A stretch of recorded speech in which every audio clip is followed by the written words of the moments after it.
Massif est engagé depuis de nombreuses années auprès des jeunes et des publics fragiles. Et la santé mentale est une partie de notre engagement et c'était très important pour nous de travailler sur la déstigmatisation des troubles mentaux parce qu'il faut savoir que dans les dernières données de Santé publique France, 17% des Français déclarent avoir eu des troubles dépressifs et 24% des jeunes des troubles anxieux. Donc ces deux films viennent rappeler l'importance de la déstigmatisation des troubles mentaux et l'importance de la formation aux gestes de premier secours en santé mentale. On a mis en place deux dispositifs parallèles, donc un sur Instagram, c'est-à-dire le relais avec Ryan Bensetti, qui a une forte communauté, 1 million sur Instagram. On a pu voir que les commentaires, c'était que des commentaires positifs, que le sujet était vraiment attendu.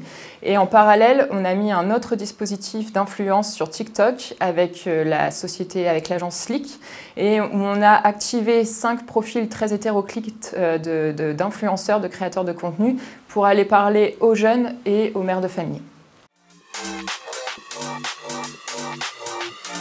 Ce qui a été particulièrement innovant avec ce dispositif sur TikTok, ça a été de travailler main dans la main avec 5 profils d'influenceurs vraiment éclectiques qui ont été parlés à des jeunes ou à des mères de famille, qui ont pu partager leur expérience personnelle, que ce soit sur une crise d'angoisse ou sur un état dépressif.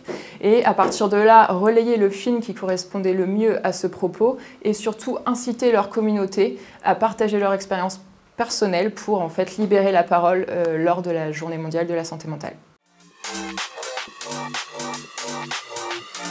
Nous avons eu un article dans Stratégie, nous avons pu aussi construire en fait, un partenariat avec Brut Live pour que Sarah Barks puisse présenter les films.